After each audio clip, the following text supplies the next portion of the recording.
Hello everybody, welcome back to my channel. So welcome back to the Chelsey DIY Mess giveaway. I feel like I could have picked a more like smoother sounding, shorter name, but you know, we're sticking with it now because we're day 3 and it's no time for changing that. Anyway, so for today's video, I did make a plush. Where's it gone? It's on the floor. How bad of me. Also, mind my hair, it's not going well today, but this is the plush that we made. It is just a little pepperminty, swirly, kind of sweet with the cutest little face on, and I'm really happy with it. I think it looks so sweet, and I almost kind of want to just pop it there. I should pop it there. Look at that, it's got a little buddy. But anyway, the first things first, we need to open the advent calendar. If you haven't seen already, I will leave the link to how to make this advent calendar down in the description down below. Also, basically what I am doing in December is I am opening up each, obviously, advent calendar number door, and behind each door is a squishy. I'm gathering them all up, and then on Christmas Day I'm going to be doing a huge giveaway. There'll be 5 winners for 5 squishies each, and to be in with a chance of winning, all you have to do is comment down below with the hashtag Chelsey DIY Mess on any comment that you want. Today I'm asking if you can give me a idea that you may want to see for Christmas videos. I do have a load planned already, but I'm going to be ordering like materials and stuff, so if you have any requests, please get them in ASAP so that I can pre-order like materials and anything like that that I will need for the DIYs. And let's open up door number 3, wherever that is. Door number 3. Found it. The thing is, I also painted over after I cut the doors, so I do have to kind of cut my way through, which isn't exactly ideal, but it does keep them closed, so you know, it's a surprise for me just as much as it is you, because I filled it in from the back and I have no idea which is behind each of these doors. So number 3 is just here. Oh, well, that didn't stay there very long, did it? I'm just going to kind of pry my way open. Oh my goodness, I'm so excited for this one. I remember ordering this, and I ordered this because this is my favourite squishy of all time.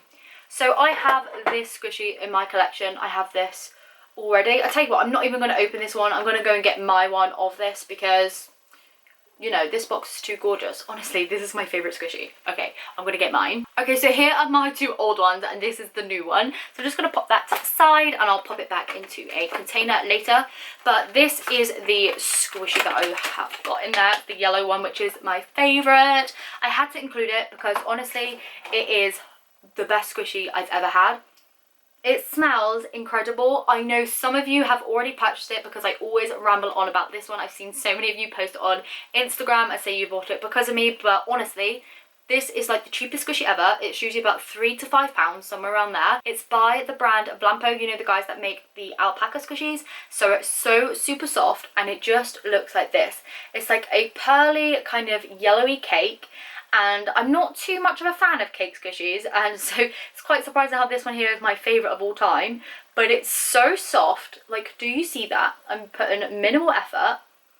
The scent is like walking into a cinema with all that popcorn. It's incredible. And you wait until you see how slow rising this is. You are not going to believe it. Are you ready? On your marks, get set, go.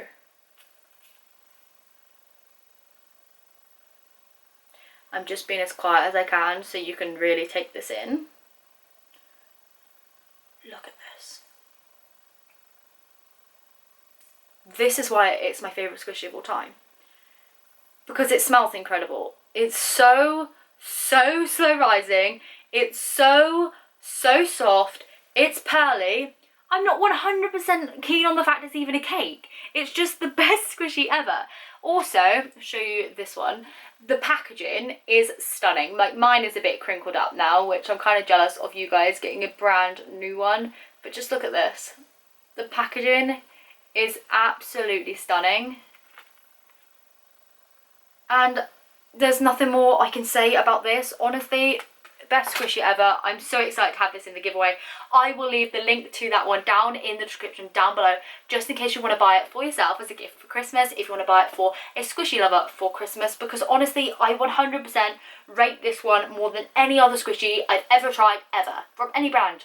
It's the best one. That's probably a very big statement from me, but I stand here right now after a full year or 2 of collecting squishies. That's my favourite, hands down. Okay, so now without all that rambling about that squishy, can you tell I got a wee bit excited there? I am going to show you how to make the peppermint plush, which is now on the floor, but I will give you a tutorial starting now. So first up, I'm going to take some of this white plush fabric, and this is just a fabric that I bought off eBay. It is just like a really super soft plushy fabric. It's not any particular brand. I usually just buy like my base layers like white if I'm going to be using a lot of it, and just like a cheaper brand just to save some money. But what I'm going to do is I'm just going to cut out a big kind of square, and I'm going to make sure to have 2 of these in total. So once I have both squares, you then want to put them right sides together. I cut mine absolutely dreadfully. Like, look at that straight line, it's just awful. But what you want to do is draw out a circle. You can draw around something or just freehand it however you want. For my circle, I'm just using a bowl just to kind of get a perfect circle, because I know I am awful at drawing out exact circles, as you may have seen in yesterday's video when I made the paper squishy, which was the pudding, and I just drew it awfully. So I've just drawn around the bowl there, and I'm just going to kind of cut around that so I know roughly where the circle is. So I'm going to leave about 1 centimetre around the edge of that circle on both pieces of fabric.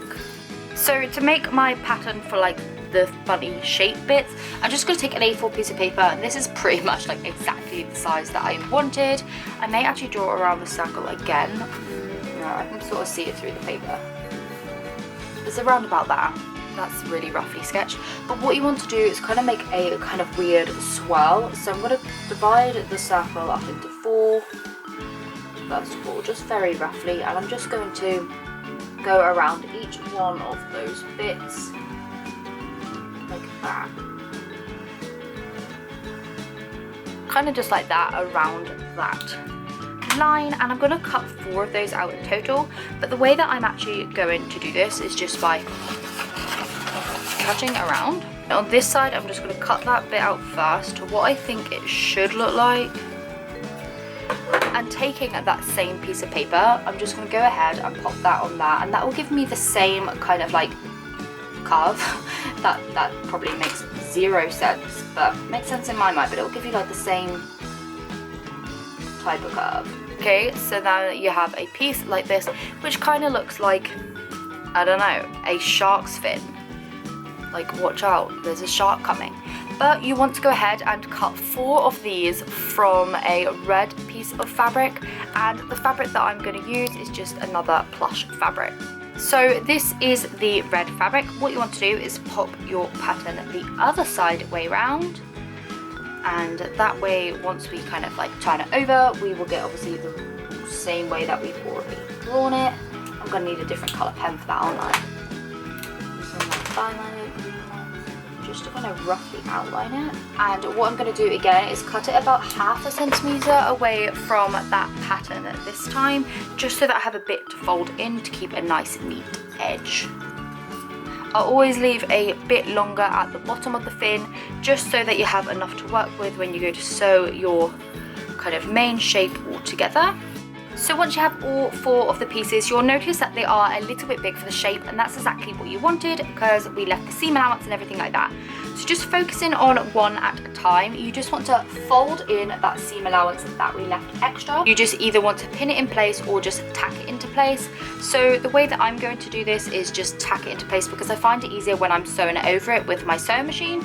You can also glue these into place if you want to, but I'm just going to fold a bit over like that.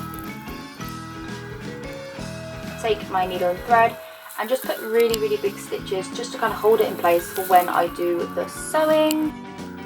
Okay, so as you can see, I've just used yellow to kind of tack all these pieces on, and I'm just going to go over to my sewing machine and just sew them all down. Of course, if you don't have a sewing machine, you don't have to do that. By the way, I've realised that I've done it completely off. Look, it's like a massive bit of white up there. I've like slipped them down, but you know, it doesn't matter, it's fine. Yeah, so I'm going to sew around that. If you don't have a sewing machine, it's absolutely fine. You can just like sew this on a lot neater at this stage, or like I said, use some like fabric glue just to fabric glue it on. I'm just going to use a sewing machine because I always have one set up like all day every day over in my craft room, so that's exactly what I'm going to go ahead and do. Okay, so now that the pattern is completely on, what I'm going to go ahead and do is just remove all the little yellow threads, as you can see there, the ones that I've tapped on, and just to make it a neater finish. Next, taking a little square of wool felt, I'm just going to draw out a little mouth on it. The reason that I'm starting with the pink is just because I don't have any black. Like, I don't have any black felt left at all. So I figured if I start with pink and then I can just paint the black bit on, because usually I use black and then paint pink on. Yeah, I'm gonna draw that out just like that. And I'm gonna go ahead and cut that out. Now, if you're putting a face on, it doesn't matter, obviously, if the kind of pattern in the middle doesn't line up completely. Mine doesn't, but I knew I was going to put a face over it anyway, so yeah, it doesn't really matter. I'm going to go ahead and stitch that into place before I paint it. So now the mouth is completely stitched on, I'm just going to cut off the excess thread. Like so, it's just nice and neat on that. This felt is wool felt, by the way. I really love using wool felt for plushes. Once you kind of use cheaper felt and go to wool felt, there's like no turning back. But I used to just use cheap felt, and that used to work out just fine. Now I've got to kind of decide where I'm going to put my eyes. Just there. Yeah, around about there, that'll do. I'm going to do it just on the edge of the white so I can poke it on through. And then it will sit over the white and red. We'll just cut a hole in it, post it back through, and then just pop a washer on over that. Okay, so next just taking some fabric paint. This is just the Scribbles 3D fabric paint in the colour Shiny Black. I'm just going to take the dotting tool, and I've just popped it on the back of my pattern there. I'm just going to take the dotting tool and kind of put it all over the top part of the mouth. I'm also just going to take some tulip slick paint and just paint that straight on kind of beside the eyes, just to act as a little bit of blush, because I think it just looks a bit plain without it. Now that both little pieces of blush are fully on there, I'm now going to leave the black and the blush completely dry, and I'll be back later once that has all completely set and so I can sew it all together. So now that the face is all dry and everything, see, completely dry, you want to take your other circle that we cut out earlier and just pop that on top of the shape, right sides down. If I can grip it, right sides down, and you want to sew all the way around the circle that we drew out before. The thing is though, mine's really offset, so if I was to kind of sew around that circle we had before, it wouldn't capture all of the red in and it would just be left messy.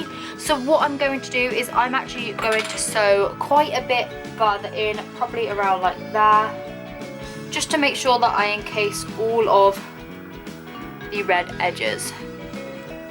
You want to also leave a gap for stuffing, and I'm going to make sure that my gap is along on the white bit because that will be a lot easier. So I'm probably just going to leave my gap here so that I don't sew that bit together and I can turn it inside out. Doing it there will just be easier because you won't have so much bulk on the red part. Now, as you can see, I've sewed all the way around up until that gap, and I'm just going to go ahead and cut off any of the excess that I can. Just the majority of this, if you can get rid of most of it, the better it's going to turn out. So I'm just going to try and remove every single little bit that I can. Now, because this shape is a circle, another step that I'm going to put in is just to put a little few snips every few centimeters or inch or so around the shape, and that's just going to help it really kind of fold the other way nicely. Like I said, just lots of little snips. Doesn't really matter how many you have, the more the better, but don't really spend too much time on it because if you're using plush fabric anyway, it should be kind of stretchy enough to be able to take the inner curve. So now that I've got quite a few kind of stitches in there, I feel like this looks like a whoopee cushion now, but you just want to take the gap that you left and turn the shape inside out.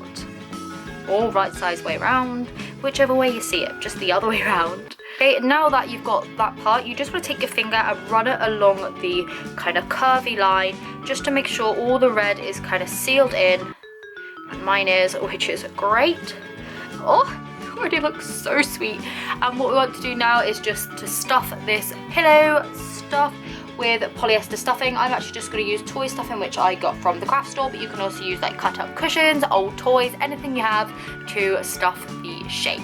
Okay, so now that the cushion is completely stuffed, you'll then just want to like kind of, you know, seal up the edge. So I've just poked the 2 tabs back in, and taking a needle and thread, I'm just going to stitch these 2 pieces together. And because it's plush fabric, you can be kind of as messy as you want to be and you won't really see the stitches. Just so long as you get like the angle of the little foldy over bits right, it shouldn't really make much of a difference. Because look, the plush just kind of covers over the stitches. It's just perfect. That's why I love this plush fabric. All the fabrics and everything like that will be listed down in the description as always, but the brand that I always use is Shannon Fabrics, but this white one is just a cheap one from eBay because sometimes plush fabrics can be expensive and I don't usually use white, so I just bought some cheap one this time. Now that's in, I'm just gonna, you know, secure that thread so that the stitching doesn't come undone, because that is not what we want. Cut off any excess thread, and the little plush is then complete. Look at this. Look at this. This is so cute and so festive. I wish I had like a little like chair or like a couch that I could put all of these on, because honestly I feel like I'm just gonna be making so many Christmas plushes because I've never made a Christmas plush on this channel before, so this is the first ever one, and it's the little peppermint swirly candy thingy that I see a lot in America but I've never actually tried, so definitely need to get ordering myself some of those. So yeah, here is the plush. Here's how it turned out. It's a cute little face. I absolutely adore it, and I'm so happy that I've made it today. So if you guys end up making one of these, please let me know. Tag me on Instagram. I love to see all your creations. I know a few people actually made the Christmas pudding paper squishy from yesterday's video already and have tagged me in it. I've commented back to everybody who has done one, because I feel so happy when you guys make stuff that I make, and so soon as well. It's like, what? You guys are the best. So yeah, that's how I made this cushion today. Hopefully you enjoyed this little tutorial. If you did, please do give it a thumbs up, as it does help me along my way, and don't forget to enter for day 3 of the giveaway down below using the hashtag ChelseyDIYmas. Let me know also if you have any requests for Christmas videos. I am trying to plan them all in, buy materials for them and stuff like that. So yeah, it would be much appreciated if you could leave any requests down below so that I could kind of squeeze them all in and, you know, have time to order the stuff. So like I said, I hope you enjoyed this video. If you did, please do give it a thumbs up, and I will see you tomorrow for another DIY. Bye!